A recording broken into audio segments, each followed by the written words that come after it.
Hello and welcome to Nova's Only Trash Here podcast. The date today is the 10th of November 2013. So straight away I'm going to start off with a new idea I had. It's not an original one for the podcast, but it's a new one for the podcast. I thought, why don't we have a question and answer segment? That's what I'm thinking. Oh, yeah. I have not heard this. No, there was a meeting, you weren't invited. It's all fine though, don't worry about it. Damn. Yeah, I'm sorry, but... Let me guess, did you send a YouTube message and I didn't get it? Yeah, I shared it on Google+, but I'm not in your circle, so there was some Venn diagram business going on, it didn't quite get round, I don't know. It's got some wires crossed, did we? Yeah, something like that. Those wacky Circles guys. crossed. Anyway, yeah, so Q&A. Well, a general Q&A, it's if you ever want to ask us any questions about whatever, really, I mean... I'm not going to put any restrictions on it. You can just ask whatever you kind of want, anything that comes to mind. Send your emails to onlytrashherepodcast@gmail.com. And that's not any complicated stuff. It's just the words onlytrashherepodcast and then @gmail.com. So yeah, if you want to ask me and Joe a question, then email it away and I will read it and we will answer it. Can they also post questions in the comments? They can, but it seems like this is a nice official way of doing it, and you know, it makes it more official. I like to think more professional. And yeah, I mean, we're not professional, so I think we need to kind of go in that direction, push it in a more professional, slick, better, sexier podcast. That's what I'm thinking.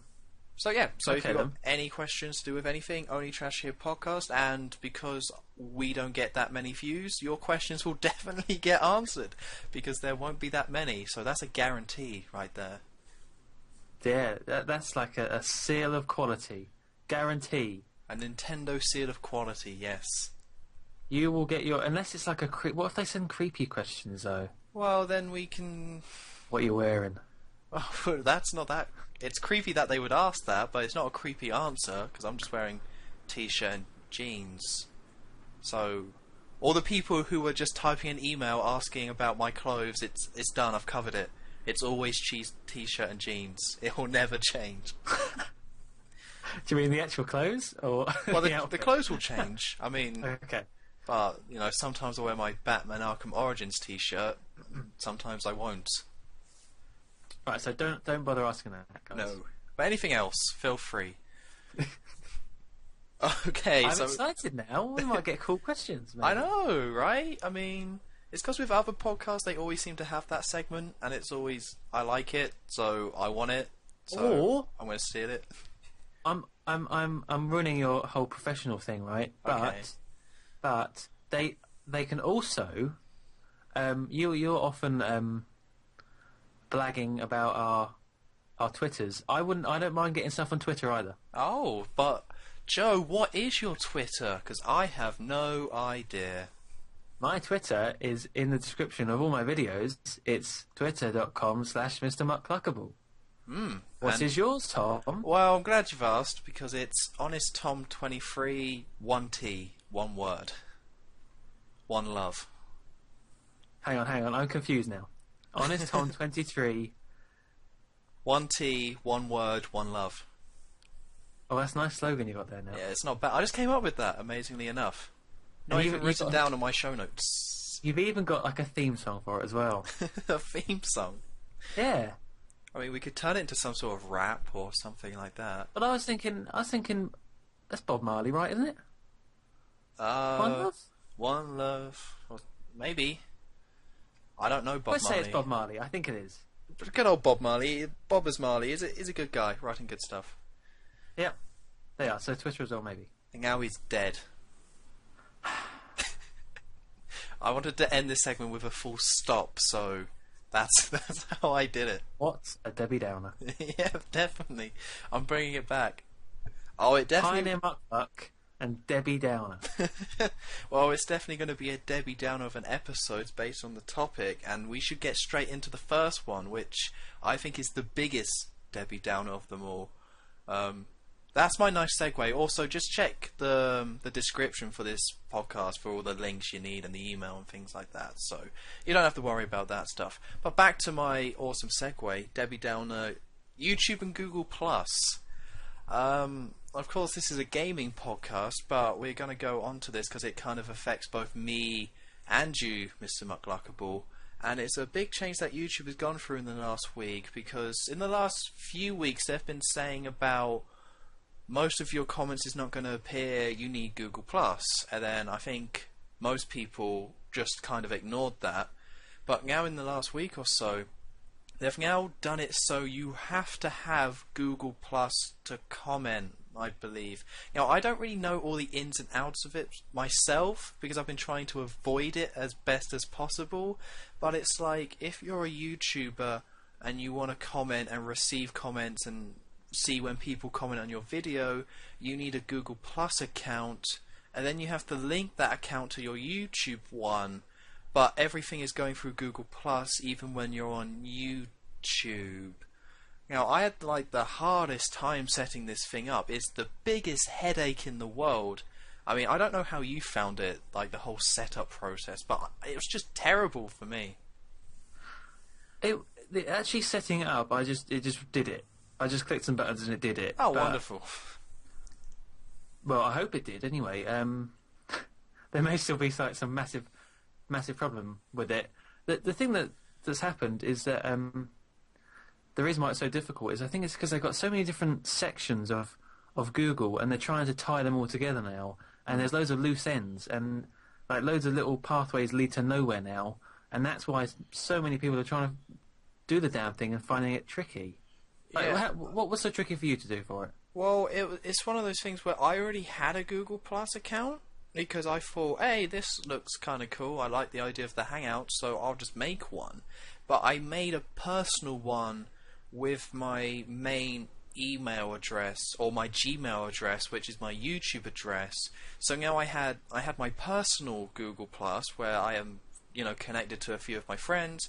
I used my real name, and I had a real picture of myself, and I was trying to connect my YouTube account to that, but I was like, I don't want this. So then it like created 2 more different Google Plus pages linked to HonestTom23, which is my YouTube channel. But I don't know why.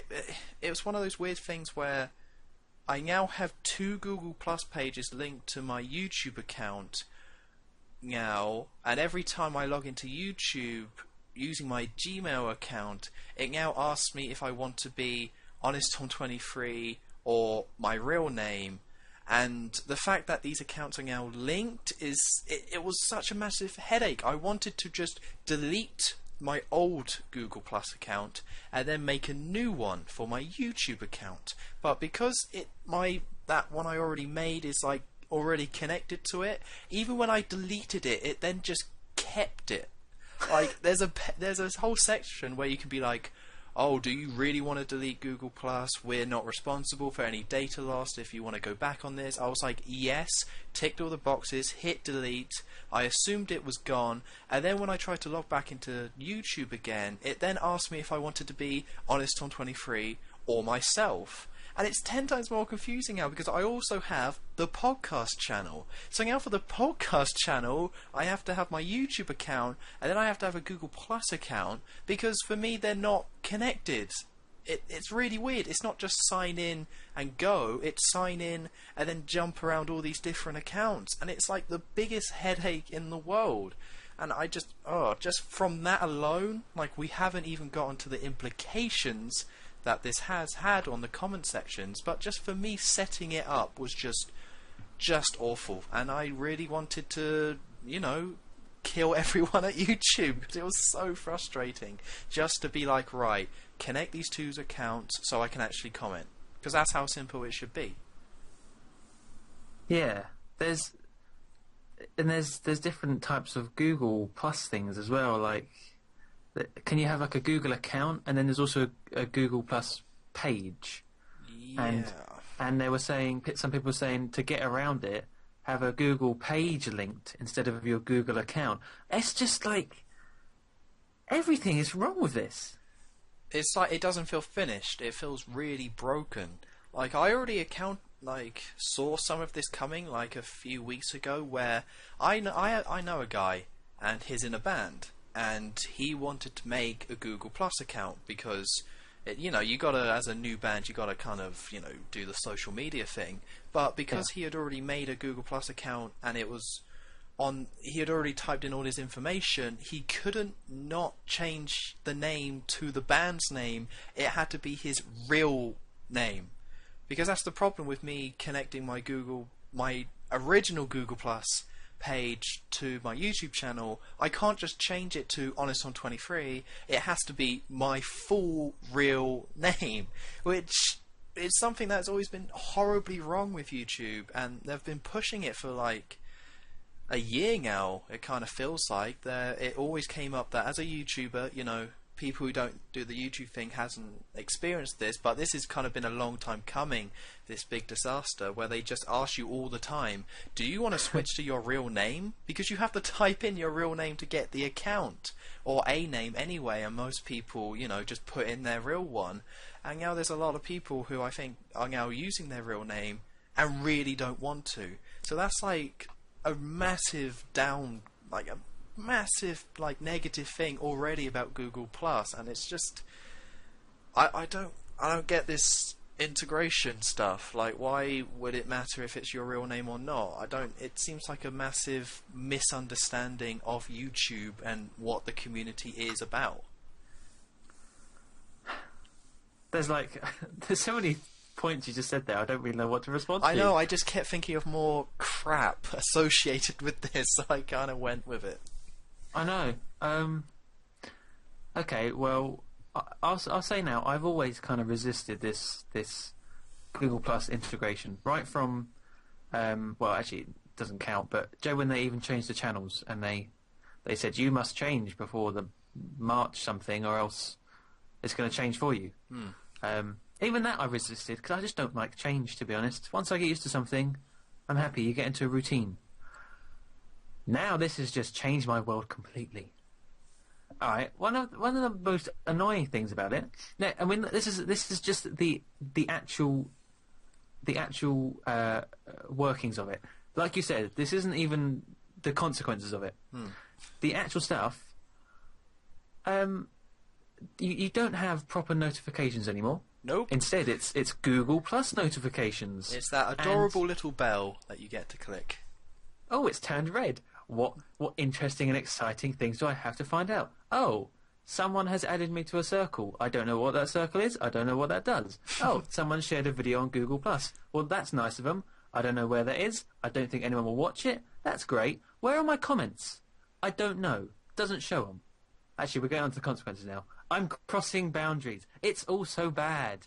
Oh, you're such a pioneer. I am a pioneer of hatred. Actually, no. I don't know.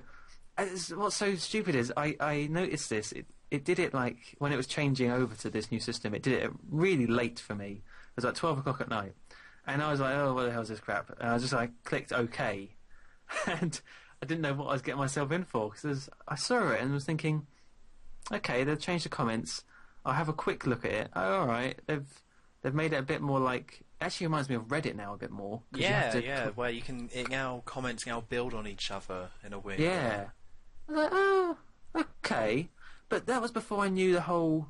You need a Google Plus account. That's the worst thing. Well, it's just... Because... I don't get it, because... that bell notification thing is awful, and I'm... Because... It said for me, when I woke up in the morning, it's like, oh, I'll check my notifications, and the little bell was red, and I did the same thing where I clicked on it, and it said, somebody has shared your video. And I was like, oh, that's nice. That's pretty cool that somebody did that. And then like a couple of hours later, I came back to it and double-checked it, and it turns out that they hadn't actually shared my video. They left a comment on it. But it was so unclear that they had left a comment on the video rather than just sharing it that I just ignored it. Because it's so unclear what sharing, what all +1ing stuff even means, because nobody knows what it means. What is +1ing? Is that like a like? It's the equivalent. what this is what I picture Google doing. It's as if they're kind of trying to squash together two pieces of a jigsaw puzzle that doesn't fit. Like you have Google Plus and you have YouTube, and then they bought YouTube and they're trying to squidge these pieces together, and it's just not working. Not working. Well, I mean, fair enough if they want to do it, but it seems like they've rushed this. It seems rushed, and like you said, it seems unfinished. Yeah, it's like there was a way of making this work. I believe there was a way of making this work. Well, actually, before breaking it down, we should go into what I think is probably the biggest problem of all this with this new comment section, is that you can't reply to certain comments anymore. Where if a comment was left not through Google+, you can't respond to it anymore. So any comments that was made on your videos before this all happened, forget about that stuff, because you pretty much might as well ignore it at this point. Which is just awful. Like, why would you not have that integration in there where Google Plus can interact with YouTube comments? It doesn't make any sense. Yeah, that is really stupid, and I have quite a few comments that I didn't reply to in time, and now they're gone. Yep. Pretty much. It's just this morning when that same notification about the guy who left the comment, I first ignored it at first because I didn't get what it meant, and then it didn't direct me to the comment section of the video. I had to click on the actual video itself, which is dumb. So then I clicked on the video. I had to stop it from playing because I didn't care, because it's my video. I've seen it before. And then I had to scroll down, find it, and then I replied to it. And then as soon as I hit enter or post, it just says you cannot reply to this comment. No proper explanation given. No, you can do this later, or no, do this to reply to this comment. Just you can't reply to this comment, and that's it. And that is, whether you like Google Plus or not, that is a major problem. I thought I was being really dumb at first. I was thinking, where's the reply button? It must be here somewhere. So I was like clicking all the little arrows. No, that's not it. And what's really annoying is that to see comments now, you can only rely on the bell, because the old inbox section of YouTube is not going to be updated. It says it at the top. This isn't going to have any comments anymore, and that means that any comments that I am going to get now, remarkably, thanks to YouTube, thanks to Google, I probably will miss a lot of them. Yeah, easily, because if you're getting the same notifications in the same place for all the Google Plus Circle stuff, and then the sharing stuff, and then comments as well, there's no way you can keep track of all of that. I mean, and there is much bigger YouTubers than us, and they just must be having the worst time dealing with this, because they must be getting like hundreds of this kind of notifications, which I think you can turn off, but then I think you're turning off notifications, so it's not really a solution. And then it's just like me on my very small time scale is having problems, so I can't even imagine if it was like dealing with a rush of comments like that. And the new comment system is odd. They've got things like hashtags now, haven't they? Yeah. And at replying like Twitter, and they also have formatting, which is great. Now I can put things in italics. Awesome. That's useful. But what's really annoying, and anyone who's listening to this and has been on YouTube, you'll probably already have noticed this, that people are liking to do this thing where they say, we want to know what's wrong with Google Plus, and then you click show more, and it's kind of got a whole page of just repeated spam, because there's no character limit. There's no character limit, and they're supposed to stop spam. There's supposed to be some auto spam blocking thing, which doesn't work. It blocks the wrong things. It's letting spam through still. I mean, I had one. I looked at it, like, see these comments which have been marked as spam. They weren't, and you're seeing on other people's videos, like, obvious spam going straight through the system, and viruses. And that's why some of the bigger YouTubers, I think even Joe PewDiePie, I think I just saw on Twitter that he had to just stop stop his comments, disable them because of viruses or something. Yeah, that's the big thing. I've seen that now. A load of YouTubers have to block it because YouTube, like, one part of it is that YouTube is censored, but you can post links now on YouTube videos and they're not censored. And if there is some sort of censor thing going on with the comments, it's not working because people can just spam them, like you said, as well as put viruses and just awful things. You know, it's pretty much turned into like 4chan. You know, when you go onto 4chan, you kind of expect that some links are dodgy and some links, you know, you got to be careful of and be aware. But you never had to be like that with YouTube because it was just somebody left a comment, it doesn't matter, and you're not really allowed to post links. But now, no character limit and links galore. So I think they wanted it to be more like a forum or something like that, like an open exchange going on. But now it's just turned into, because a lot of people on YouTube, in the comment section, it can be a pretty cool place, but at the same time the majority of people are just either angry or stupid or a combination of the two, and now that's all coming out 10 times worse with viruses and just awful stuff in the comments. So yeah, most people just have to block it until YouTube fixes this. It's funny because before this all happened, most people would say, "Oh, YouTube comments is a dangerous place to go. It's horrible. It's stupid. Don't go there." And now, it's just something completely different, and you wish it was back the old way. Yeah, it's 10 times worse. So then, because the thing is, like, with the channel change, you know, there was pros and cons, and you know, for me as well, you know, you said you didn't like it. I didn't really like it at first. I've now adjusted and don't really mind it because you can customize it quite a lot. But that really was preference.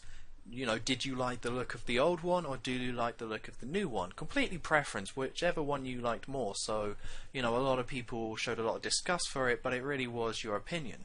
This one isn't opinion based because there's so few pros to YouTube comments is now evil and just a swamp for just misery, and it just doesn't work right, and it's a massive headache to set up and to use, and then it's forcing you to use your real name. But if you're using your real name, people are now going to can track you down easier, and there's just no pro to it, and that's what I don't understand. Like, I think I did see, or they are posting that little box on certain comment sections, like the advantages of the new comment section. And I think one of it was more open discussion because of the way everything links together. And I can't remember the other ones, but it's just spam and awfulness. Because also, in the comment section, there's just it's people sharing it on Google+. So you'll have a comment saying, check out this new video, but it's in the comment section. And you can like it, and then people can comment on it. So you just get all these comments of people just not really leaving a comment about the video at all, but just sharing it. Like, if you're a YouTuber, you upload a video, it says in the comment section, you uploaded this video. Which doesn't make any sense. Of course you did. You're watching the bloody video. Yeah. And what was I going to say? And also... more nitpicking things. Actually, no, this isn't nitpicking. Screw that. This is just a downright flaw. That's right. You know, you said how it's like Reddit, where a comment can have its own little chain of comments now. Mm-hmm. Apparently, if you delete the master comment, all of them that get deleted. Oh, wonderful. I can understand that it wouldn't make the comments wouldn't necessarily make much sense without the main one, but still, it shouldn't do that. It's little things like that. You're losing comments because of one particular person. So yeah, isn't it usually handled like he'll say the author has removed this comment? Like, I think it actually said that back in the original YouTube in the comments before. Yeah. It would say the author removed this comment. So even if you couldn't see that comment, you still had all the replies to it. You just didn't have the original. Yeah, and you think, oh, what did that person say? Damn, I can't see anymore. But at least you had the other replies. Now it's just gone. Yeah, it's just no advantages. I mean, I've already looked into going into other sites, and every single one failed, and I couldn't get to work properly. Like Daily Motion, the upload never finished. Metacafe doesn't allow uploads anymore. I found that out. That's wonderful. It's a great sharing site where you can't upload, so that's cool. Then Fivo or something like that seemed like it would be the best one, but you have to verify your email address, and it never sent me the email. And I tried different addresses and it didn't work, so I'm stuck with YouTube if I want to keep making videos, but this really needs to be fixed because nobody likes it. And it's the most bizarre thing about all this is that YouTube is built solely on user-created content, but they have this weird desire to just do whatever they want to the users. And at some point, there's gonna be a breaking point, and we might already be at it, where everyone just moves away to somewhere else or something like that, and it'll be like a MySpace, Facebook situation. But it takes one site. If one site can just be as good as YouTube in terms of uploading and making it easy to upload videos and do all that process, then YouTube's gone, because they're making way too many mistakes and way too many people are getting pissed off about it. Do you think that they're going to listen to the feedback? I mean, I hope, but they've never listened before. Like, that's one major problem about all this as well, is that YouTube and Google don't care about people's opinions. They just make the change and leave it. In my time on YouTube, I've never seen any changes apart from they make a change and then they just leave it and move on. I've never seen anything be reversed. So, and there's no actual proper way to communicate with YouTube to ask them to change it. People just have to bitch and complain and hope that YouTube and Google hear it. Or make petitions, which are in good spirit, but you have to question their actual use. I mean, I signed one, and the last time I saw it was 68,000. So, you know, it's possible one of them... I mean, what else can you do, really? Yeah. But there is something I want to talk about. Oh? About this. We're going to get it... We've spoken about all the crap that's done. We're both Let's Players, and... Oh. We're not massive Let's Players. Oh, don't say that. No, don't worry. It gets better. Okay. Well, actually, it gets worse. Actually, it gets a lot worse. Oh, great. But I'm sure I can speak for both of us when we were saying that one of the best things that can happen as you're making videos and uploading them is the comments that you get. Generally, they're nice. I say generally. Usually they are. And the interaction you get, and the fans you build, and the viewers that you build. That's like the one reason that I do it, to be honest. It's the reason to upload it. Otherwise, you might as well just make the video and let it sit on your laptop. You upload it for feedback and what people think of it. And what this change is doing, I worry. Let's say we're quite fortunate in that we've both got a small fan base built up already. But for people that are starting, this change has just cut and blocked any sort of feedback and viewership from them. It's going to be so much trickier now, so much more trickier for people to kind of get up and running, because commenting is more difficult, finding videos is more difficult. Everything is I'm just sad. I'm just sad because I know that if it was still the old version of YouTube, someone might get a bit further than if they start now. Oh yeah, definitely. There's been this weird push in the last few years, or that I've noticed, towards they don't care about small-time users anymore. You gotta completely build up that fan base yourself before YouTube cares about you. I mean, it's always been that way, like with the partner system, you know, and or the way it used to be as well. It's always been make a name for yourself and then we will care. Because I think it used to be, or might still be, with that if you have a problem with YouTube and you need some sort of help on it, you can only go to the forums. But it was back in the day, I think, if you were a partner, then you could contact someone and they would then help you. But if you're a small-time guy, you had none of that help. So they've always kind of hated the small-time people or not really cared about them. And I can kind of understand it, but then if you help them out, then they get bigger, and then you've helped yourself out. So I don't get why you kind of let any user be ignored like this. And this is just another push towards the big YouTubers will be fine because they've got the big fan base. Everyone will still watch their videos, no problems there. But if you're just starting up, you know, like you said, how is somebody meant to find your video? It was hard before, and now it's 10 times harder now. It's a sorry situation. I mean, I guess the question is, what is the chances of them actually changing this? I don't know. I reckon this is just... It's too much. It's too much for them not to do something. This is like Xbox, sort of. Everyone hated that, I reckon. Definitely. I mean, I think that sort of scale. The main problem is that with the Xbox One, everyone buying an Xbox was like, no. But with this YouTube thing, the users are the ones being affected, or the uploaders like us. The people just commenting on stuff aren't being affected. Because if they don't discover a new YouTuber, then they're not bothered by that, but then the YouTuber is bothered by that.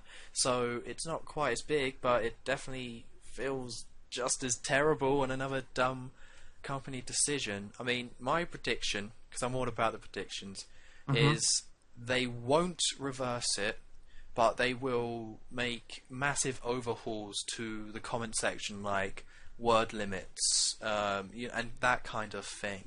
Because I don't even know what they were going for. Are you supposed to like jump between your YouTube page and your Google Plus page? It seems like you're meant to always be on Google Plus, and then someone will like share the video that they've just uploaded, and then you can click on it that way and make the comment and sharing it in your circle. Like, is that what it's meant to be? Because if you're just on YouTube, it doesn't make sense. But I guess on Google Plus it might. I really don't know what the plan was for them. No, it boggles my mind. I just hope they, like you say, they make changes and streamline it a bit more, because it's all over the place at the moment. Yeah, they'll make the changes because they can't ignore viruses being all over their site. Like, there's certain things they can ignore, but not that. That's terrible.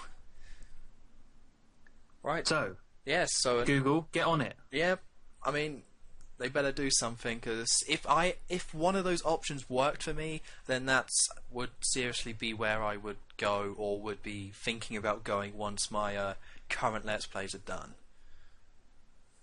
Really? Yeah. And then just do it like, hey, you don't have to follow me on Dailymotion or whatever, just follow me on Twitter and I'll just tweet out the link whenever I upload a new video. Do it like that. See, it's that bad. You're making Tom do more work like that. I mean, it does it automatically, but I just wouldn't do YouTube anymore until it's fixed. But I don't know. I say we move on, because I think we've already bitched about this for half an hour, and I think we probably have another half an hour in us to complain about it. Yeah. But instead, let's go on to something else that everyone likes to complain about. Call of Duty. The new one came out on November 5th, so on the Tuesday, and I picked up. I did pick it up for myself. I got it on the Wii U of all consoles, because usually I would get it on the 360, but none of my friends were getting it. So I thought, you know what, I'll be a bit different. I'll get it on my Wii U. You know, I've played every COD on the 360 since 4, but I'll change it up. And I won't go too deep into what I think about the game, because I'm doing a review of it, which will be up next week. But hey, it's like the blandest one yet. Like, if you thought the other ones were just rehash, oh, you haven't seen anything yet. This one is just the same. Like, it's not called Modern Warfare, but it could just be. It's exactly like Modern Warfare. Yeah, it's not great. I saw a post on Reddit, and it showed that the ending cinematic was exactly the same with different skins. I did see that. I mean, I didn't actually watch the videos, but I did hear about it, and I don't know how much truth there is in that. When I watched the scene, or the very ending scene, it did seem very like Modern Warfare 2.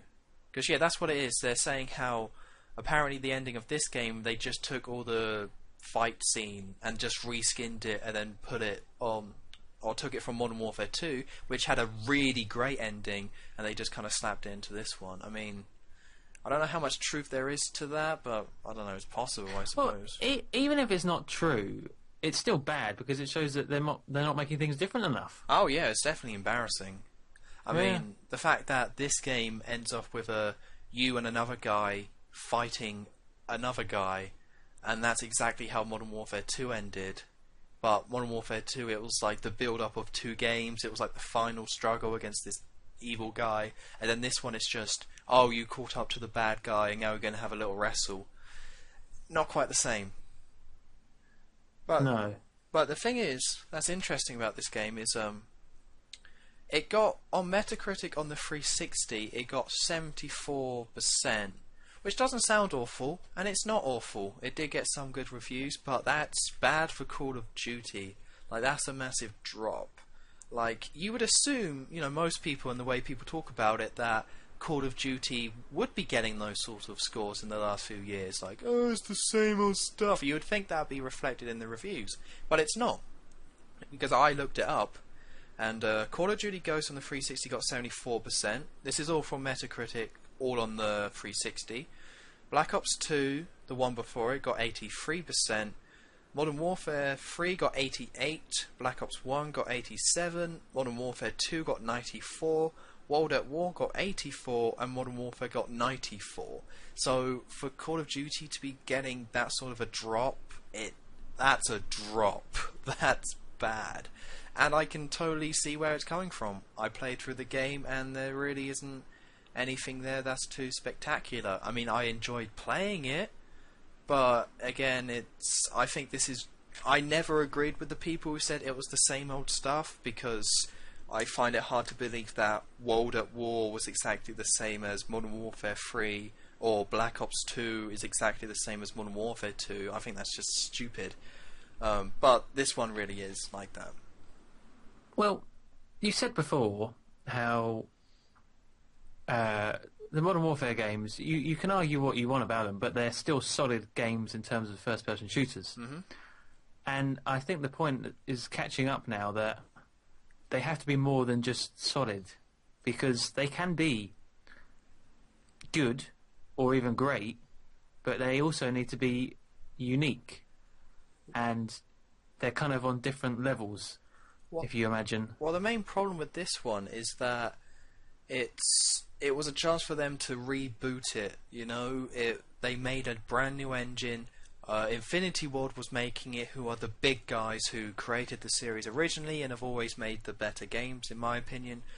So they are done with the Modern Warfare series, next-gen consoles, Call of Duty Ghosts. Right, this is how Call of Duty is going to stay relevant and exist for the next generation of consoles, and is going to be around for years. And in that regard, it has failed on almost every level by being the most blandest one out of the bunch. Like, it needed to be radically different. Like, on the other consoles, I didn't really feel that need. I didn't think, oh, they should really change this up, because Black Ops 2 changed it up, and that was pretty cool. But as I read out here, that got the lowest one out of all the games up to that point. It got 83%. That's the lowest. So even though it did change it up, it wasn't, you know, it still didn't review that well. But this one needed to be completely different, because especially with, you know, Titanfall coming out and things like that, you know, this rivalry that Call of Duty has with, like, Battlefield and how big the franchise is now kind of looking a bit silly and childish, especially with, like I said last week, GTA 5 coming out and wiping the floor with it completely. So if it's going to exist as a big blockbuster like it has for the last 5 or so years, this was a massive misstep, and they really need to pick up their game next year with the new one. Well, you say it's bland. Mm-hmm. Let me tell you the impression I got of it. I haven't played it. I've only seen kind of the trailers and stuff for it. But this is the impression I got, and this is probably where it's went so bad for them.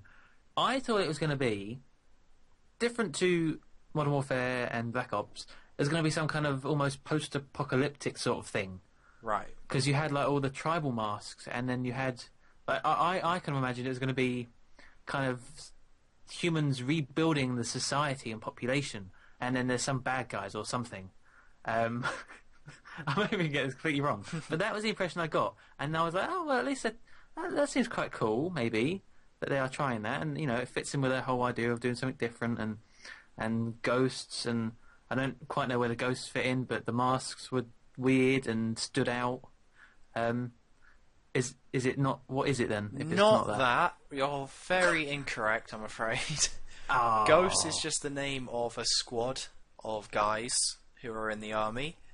And then that post, the everything being war-torn, it's just in the near future, the Middle East runs out of oil, and then somehow South America decides to form one big nation called the Federation, and then it declares war on the US, and then it's about the war between the US and the Federation. That's boring. It's pretty boring.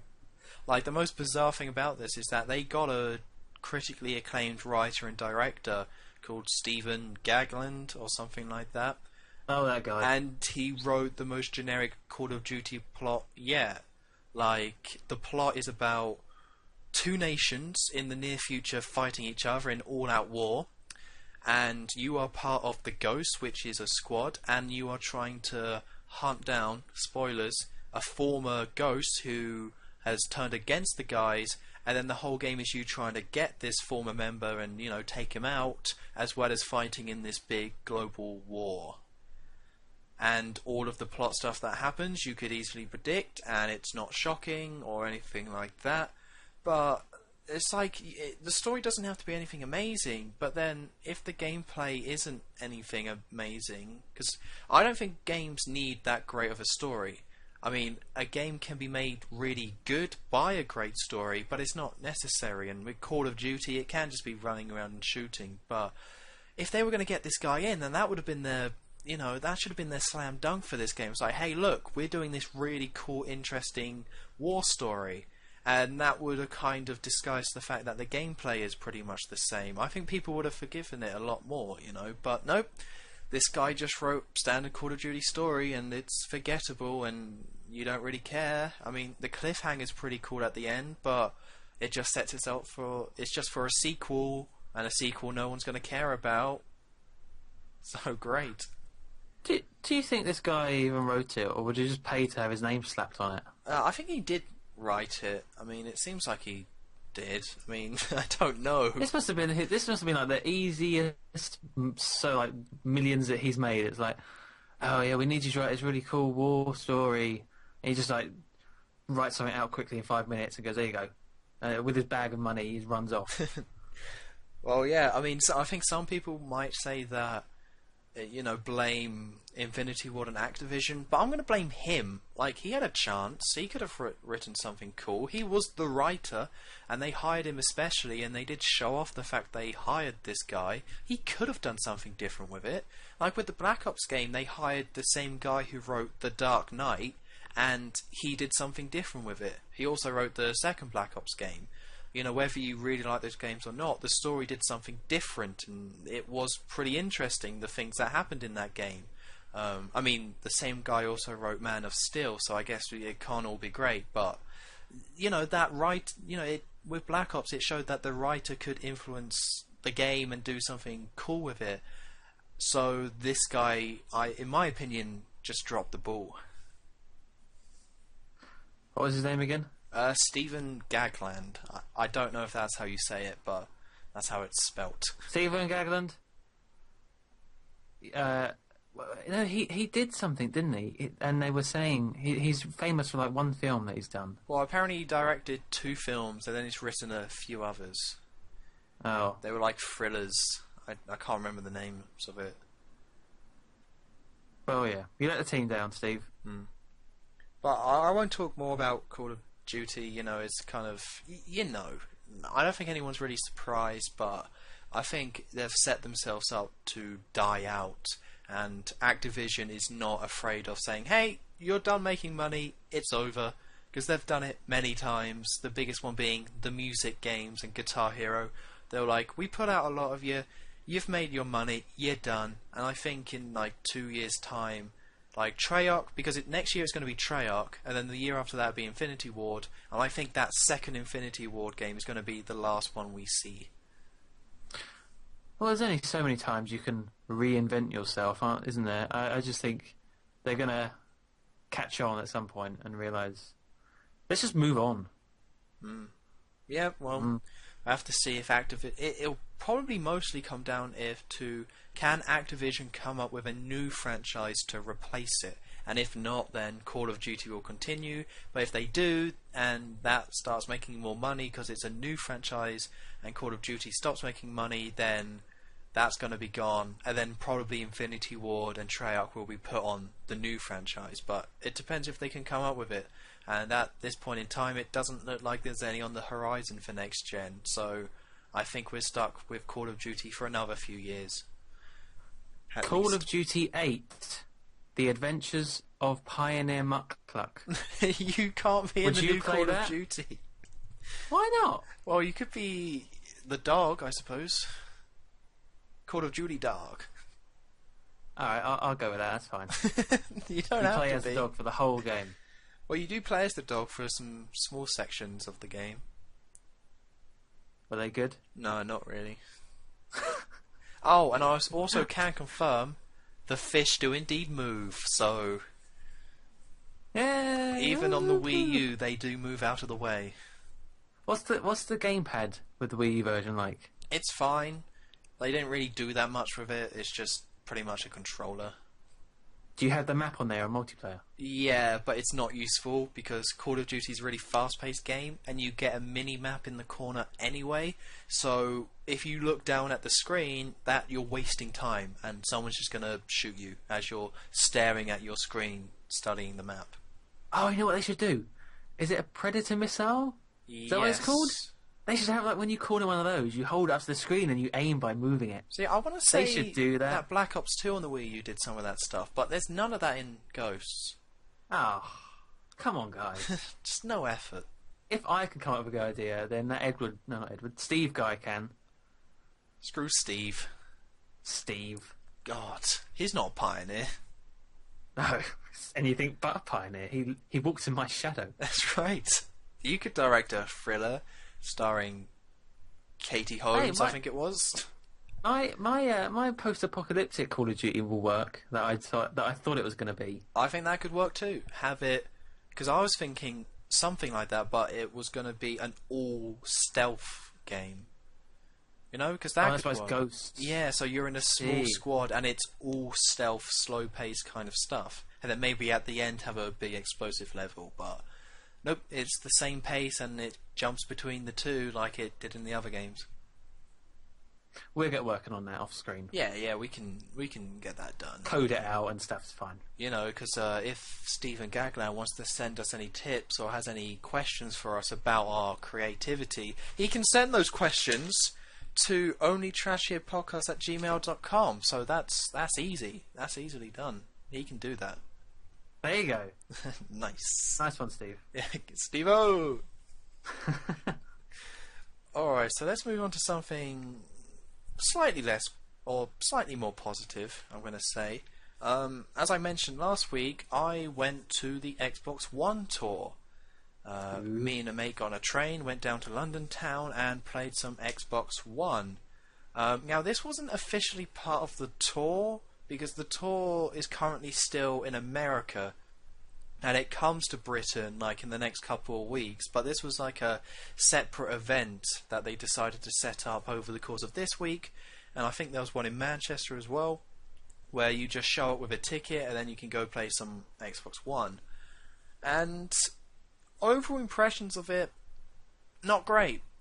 That might just be because the event itself was kind of crappy, but even playing the console, not impressed. Like, I didn't have to pay for the thing, which is my big thing about the Xbox One, is paying for it and using the Kinect, but I avoided all Kinect games. I got in the place for free, still wasn't that impressed. Not blown away. Well, you didn't have to buy a ticket? No, it was free. You just had to sign up to a website. Oh, that's cool. Yeah, it wasn't bad. Why I went. Except for the train fare, I guess. Oh yeah, but that was only like £7 though. Okay. Which wasn't bad. But the games I played started off with Forza 5, which I like racing games. I don't love them, but I like them, and I really like the Forza games. So I was actually really interested in playing this one, and I wasn't really impressed by it. Like, the graphics on the cars are really nice. Like, really nice. They all look amazing. But the graphics on, like, the terrain are really low res. Like, really low res. Like, it's all kind of like sandy, kind of grassy stuff on all the sides of the demo I played, and it looked really blurry and horrible. And I was just like, what is that about? Because Forza 5 is one of the only Xbox One games coming out to run natively in 1080p. But because, you know, there was the whole Call of Duty thing where on the PS4 it runs in 1080p natively, but in Xbox One it runs in 720, and then it upscales to 1080. And Forza 5 does run in 1080p, so it can be done on Xbox One. It's just gonna look crappy. And then also it didn't help that at this event that they just had about 10 different booths for Forza 5, but you didn't play together. It was just you sit down, did one lap of a track, and that was the end of the demo. So it was just like, that's awful. That's really bad. What was the controller like? It's pretty cool. The one thing that's really cool about it is that it feels very similar to the 360 one. Like, the way that the material is or whatever, I don't really know. But the interesting thing about it is that each side is now... It's hard to explain, but it's like curved in a certain way, so it's all one shape. Like, the triggers now continue on from the curve of the controller. So instead of just having those triggers, it now has like the side bits, and then it goes into the triggers. I mean, it's not any less or more comfortable, it's just kind of different. And then the sticks are now different, not as good, but they're different because it's now like more hollow, but there's not as much rubber around the edge, so it's not quite as comfortable, but it's fine. And then the buttons are a bit smaller than they were before, but it's fine because you don't really use the X, Y, A and B buttons. So the controller's pretty good, but I mean, one of the major advantages that the 360 had over the PS3 was that the 360 had an amazing controller and the PS3 one was a bit crappy. But with the PS4 one being a lot better, the Xbox One controller is about the same, so I wasn't really impressed by it. But one thing that was cool, or I tried out, is that, you know, you can, in the triggers, there's now vibrations, like separate little vibrators in each of the controllers, or the triggers. So when you went around a corner in Forza 5, when you use the brake, the left trigger that you use to brake vibrates as it goes, which is cool, but I would honestly not care if I never used that feature again in my life. It didn't impact anything. It was just kind of there and cool and draining battery life and there. So really just wasn't impressed by that either. Well, I'm just kind of worried that you say the graphics were noticeably bad. I mean, I wouldn't mind if if you said they weren't amazing. But the fact that they seemed bad is not a good sign. Well, in Forza 5 was the only one that had that problem. Okay. The other games, I'll go through the games I played and then pick out the ones. After that, I played Battlefield 4, Dead Rising 3, and then Killer Instinct, because there was also FIFA, Zoo Tycoon, Rise, Connect Sport Rivals, and then another one that I can't remember. But I didn't kind of check those ones out. I wasn't really that fussed, but...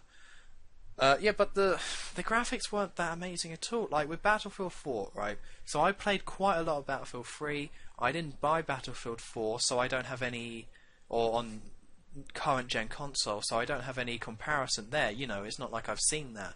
I just sat down at the Battlefield 4 booth, played it, and it looked okay.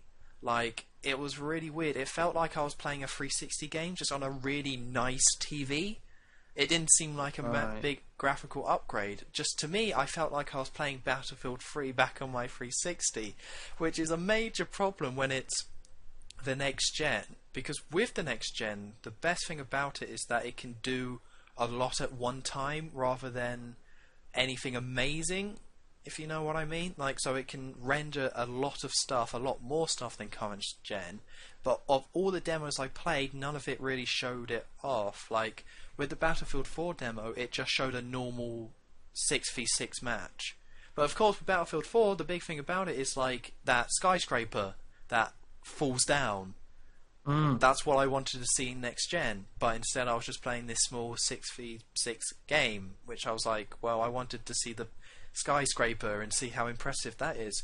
So if I was playing that match, I'm sure there is a noticeable difference in terms of draw distance, in terms of things on screen and the textures on the screen and things like that, but I didn't play any game that showed that off. I mean, maybe Dead Rising 3, because there's a stupid amount of zombies on screen at one time, and there was not a single dip in the frame rate. It was just slaughtering zombies relentlessly.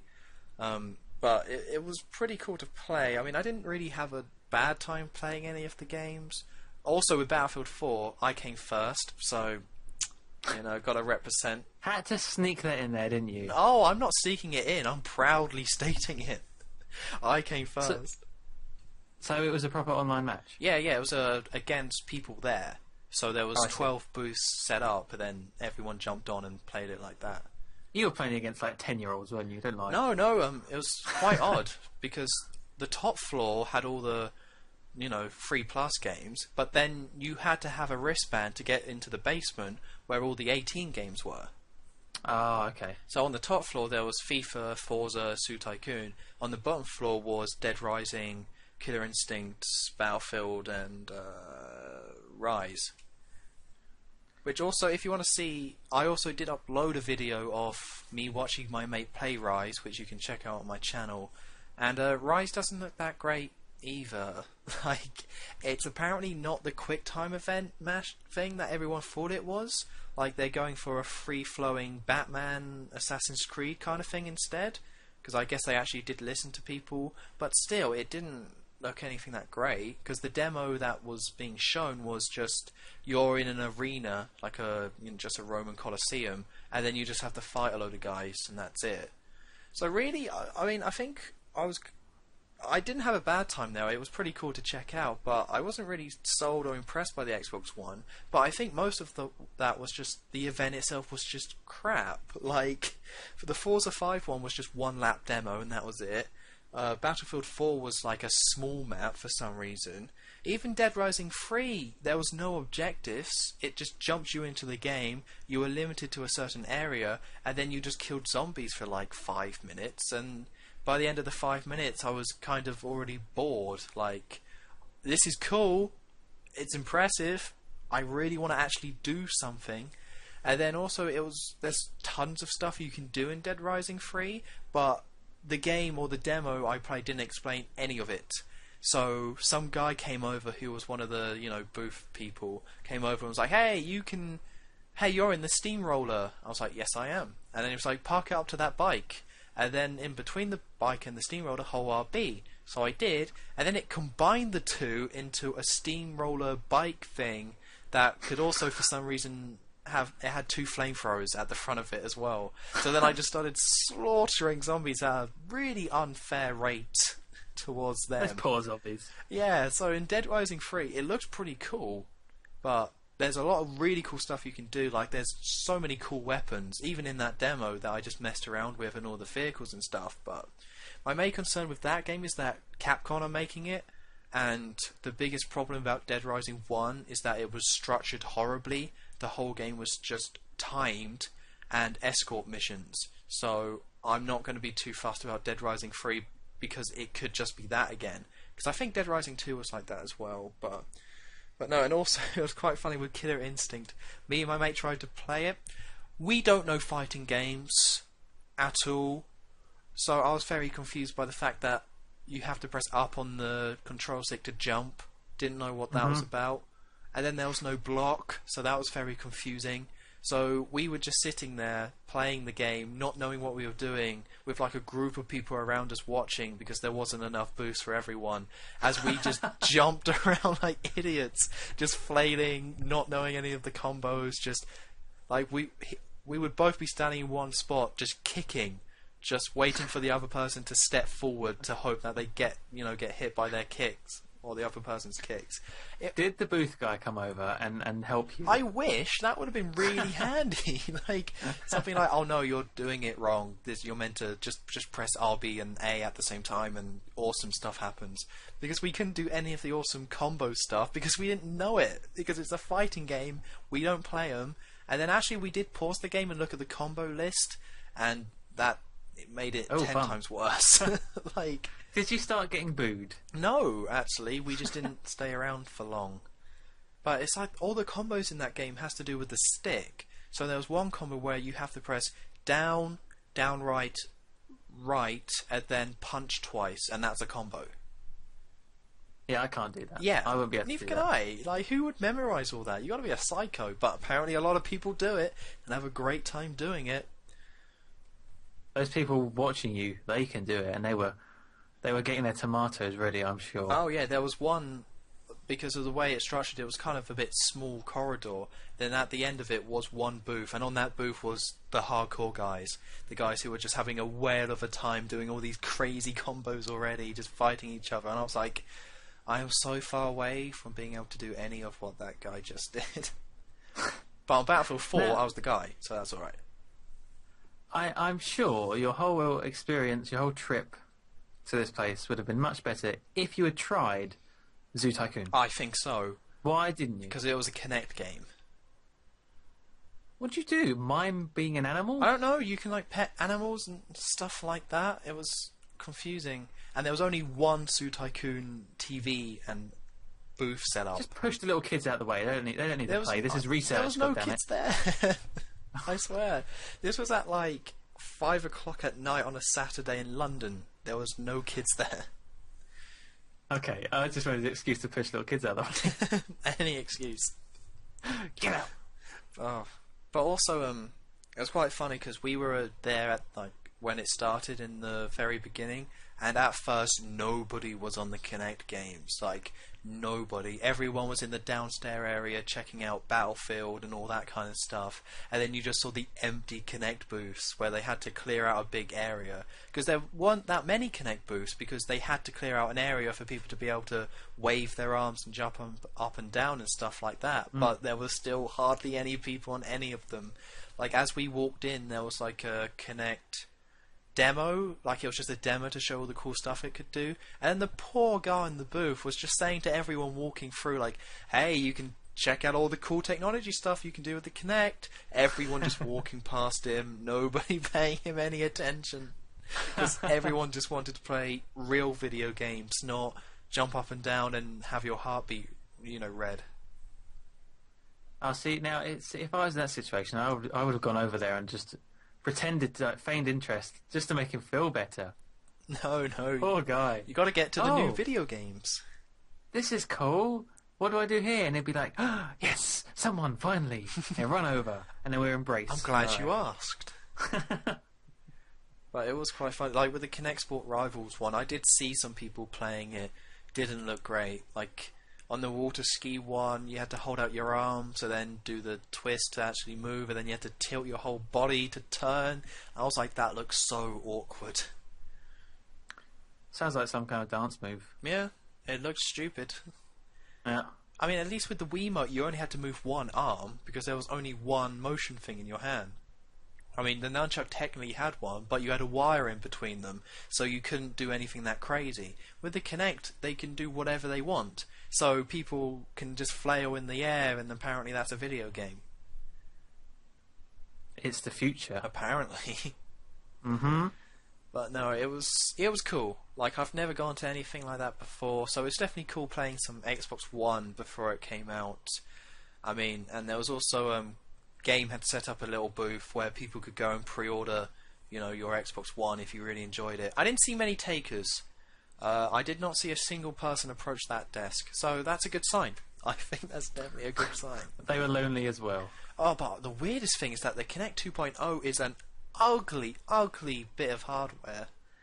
It's like, you know how the normal Kinect looks, right? Yeah. Well, take that, make it 2 or 3 times as big, and then instead of have it be smoothed out, have it be a block, like a rectangular block. Is it trying to match in with the Xbox One console, like the boxy sort of shape of that? Yeah, I think so, but it's really big as well. Like, it's stupidly big. And I was just like, how can you get I know it's more technology. That's so it can spy on you. I guess, but wouldn't you want it to be small and sleek? Like, if you're going to put it on top of your TV, you don't want this horrible looking box there that has like an eye on it. It's just, even the Kinect was a bit like that, but at least it was kind of small. This one's like twice as big, and it was just horrible. Xbox One will tell us what we like. Apparently so. Apparently we like that. Apparently we like Google Plus. No, let's not talk about that. No, not at all. We're done with that. Well, anyway, so that's it for news and events and all that kind of stuff. So I'm going to ask you, because I asked you last week, and you being such a pioneer, have you played any of the video games you own? You're wasting your time here. You're wasting your breath. What have I done? What have I played? I played someone... You were there. I streamed yesterday, or when would it be? A few days ago when this is coming out. I played some games then. Not new games, though, but one of them was, I suppose. Stupidly, I played some GTA 5 on a stream. There you go. I did, but because it was a stream, I kind of skipped all the cutscenes, and it was the first mission where you play as Trevor. Oh. And so I kind of missed that little opening bit, which sucks. I'm going to have to replay that now. Well, now you finally, played as Trevor. That's progress. I'll count that. Yeah, it was fun. His like rage ability was pretty cool. Made me angry. Shoot things. Nice. And the shotgun was nice as well. Oh yeah. But yeah, apart from that, no. Then I played Halo 3 and sucked. Yeah, that was funny. I think I might put a montage of those first few games together, like you putting a grav lift under a bridge to then jump on the grav lift and hit the bridge and get stuck. That was a personal favourite. There was a time when I was good at that game. That time has passed. And then, I'm not finished. And then there was another time where two people were AFK and you ran up to them and somebody just shot you as you were trying to kill them, and you didn't get any of the kills. Well, I thought if you beat them down from behind, it's an assassination, an instant kill. Sure.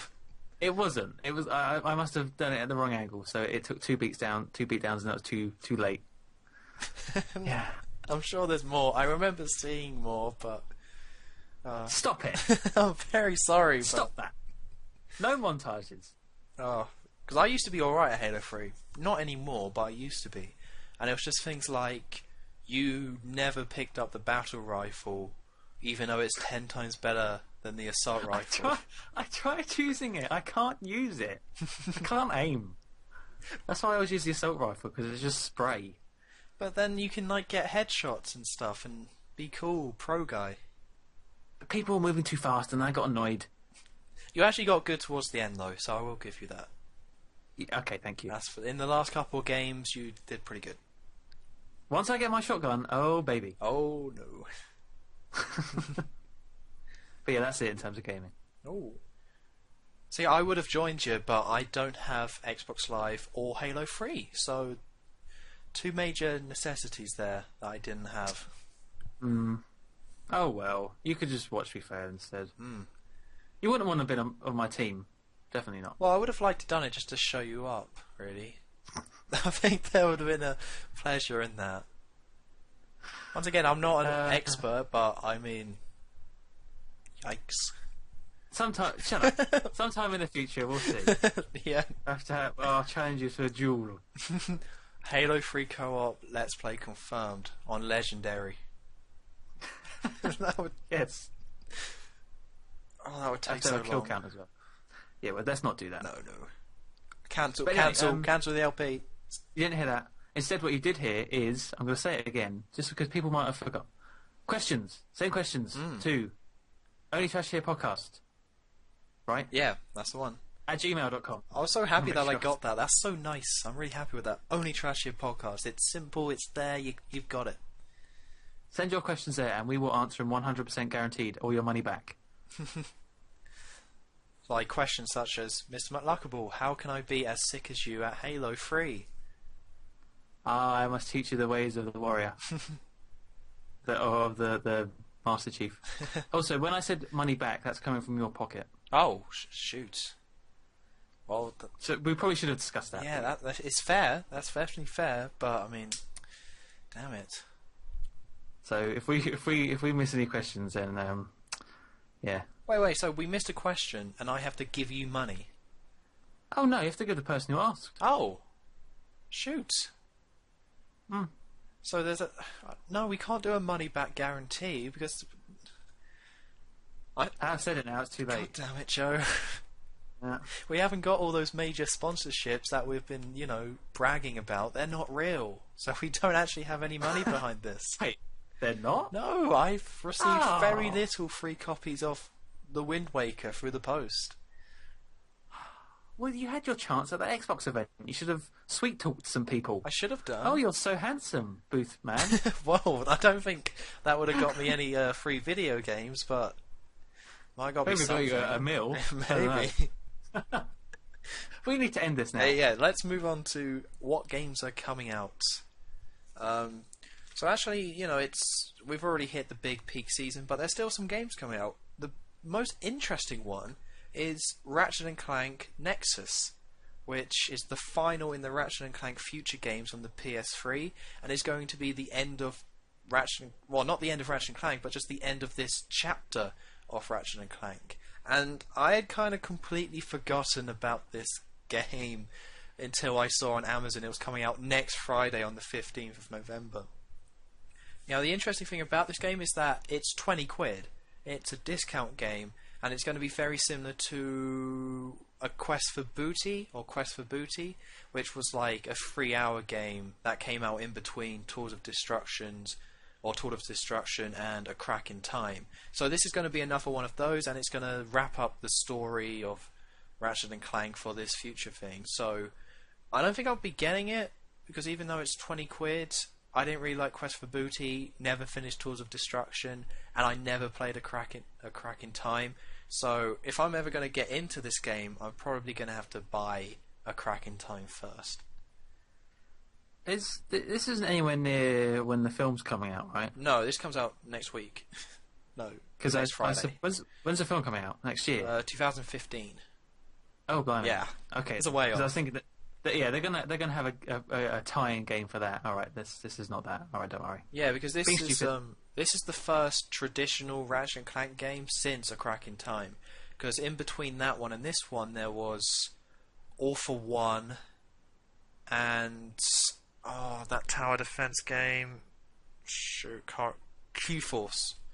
Although they have really different names, so to the Americans they have completely different names, and I might have just quoted the American names, but pretty much they did a co-op 4-player one, and then they did a tower defense game. So now they're actually going to end off the PS3 era of Ratchet and Clank games with this short, I think it's like going to be 3 hours long, actual proper Ratchet and Clank game. But at this point in time, I'm just kind of bored of Ratchet and Clank.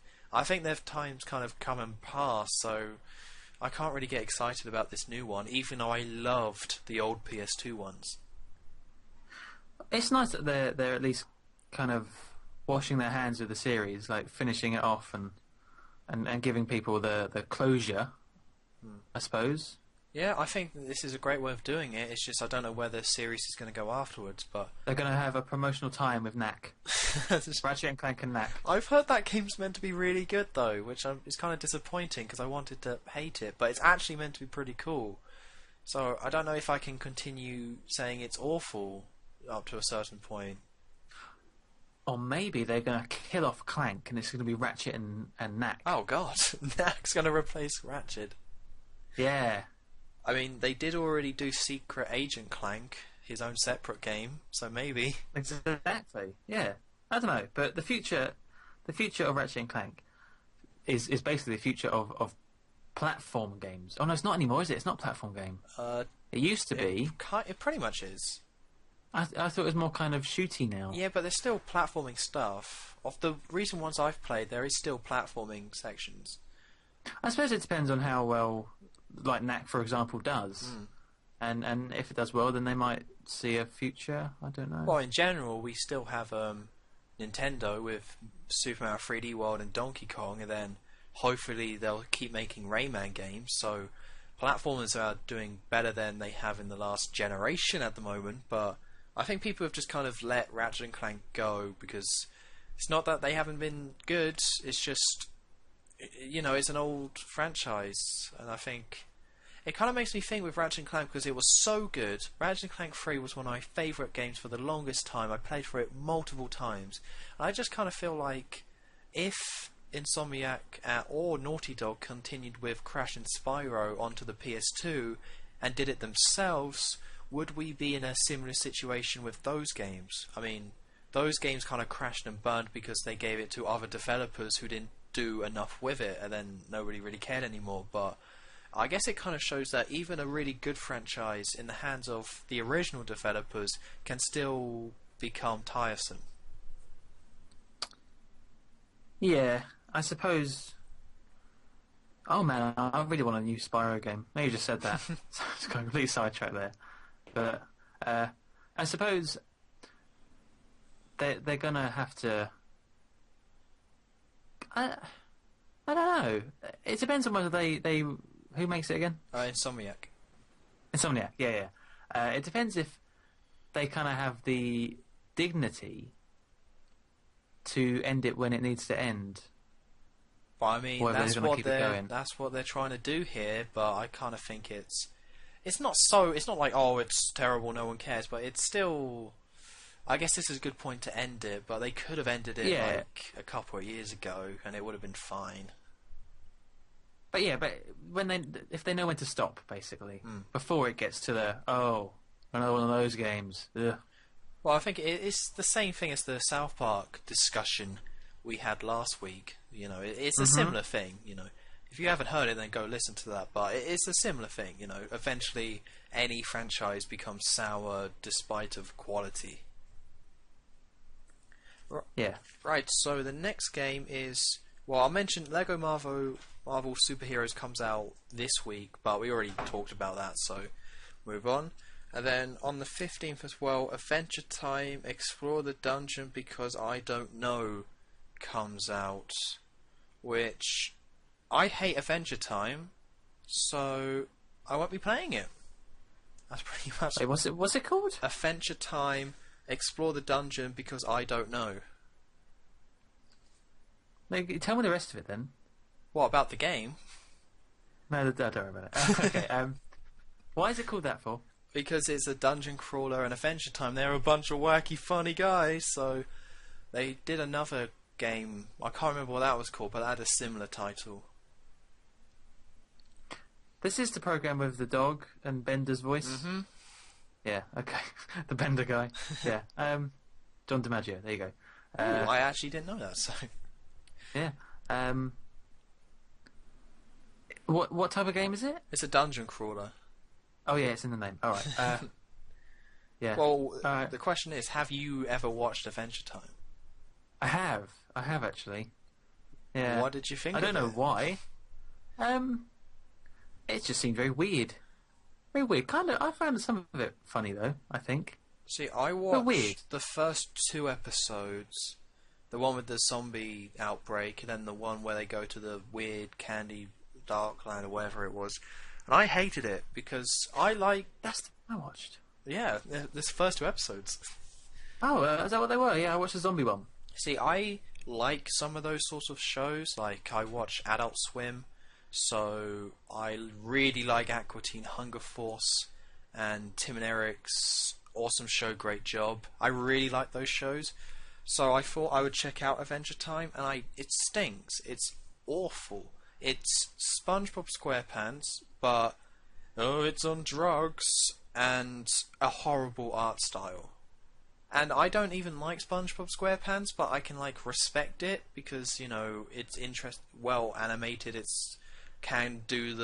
does the Simpsons thing of having the adult and the kids jokes mixed in, and anyone can kind of watch it. And Adventure Time kind of takes a lot of inspiration from that show and makes it worse. Like, the personality is just fake. The animation is horrible to look at, and it's just too drug-focused to be anything of any real quality. Drug-focused? Yeah, it's so... You know, there's certain shows where it's like, you should watch this on drugs. Oh, I see. Yeah, and I mean, Tim and Eric and Aqua Teen Hunger Force are like that, but I got into those shows not on drugs, and I still really enjoyed them, and I didn't feel like, oh, I should really be on drugs for this. But with Adventure Time, it seems like, yeah, that's what they were going for. And I hate how popular it's become, because it's not doing anything new and original. Like I said, Aqua Teen Hunger Force, SpongeBob SquarePants, and The Simpsons did everything that show does, and better, but people still hailed it as, look how weird and random this show is. Oh, Adventure Time, that's crazy. And I just hate that whole culture around it. Okay, well... You love your rants, don't you? I do. That's fair enough. Honestly, I don't care about the game. I just brought it up so I can say I hate Adventure Time. Yeah, I knew that. Yeah, it's not subtle. Alright, so let's move on to the last game that's coming out, XCOM Enemy Within. I don't even have any words for what that game is. Actually, I've written a review for this game. Oh! No, I haven't. Oh. What is it? XCOM? Enemy Within.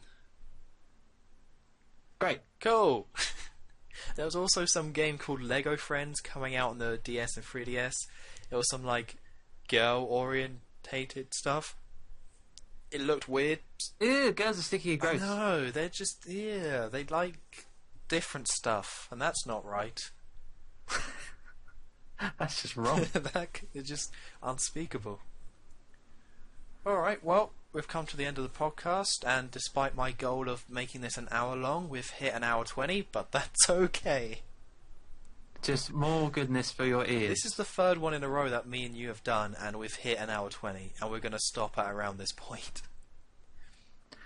Yeah, I don't know. It's just your ranting. It takes up too much time. Well, I apologise for being passionate. Well, you can be passionate, but I'm still a pioneer.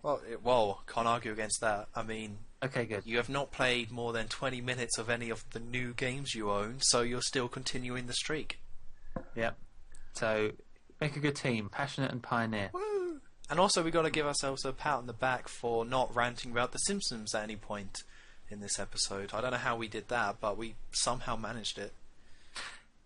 Yeah, actually, I missed the new episode of Simpsons earlier today, so yeah, it's a good thing I didn't watch it, otherwise I would be ranting right now. Oh, I watched it. It's not good.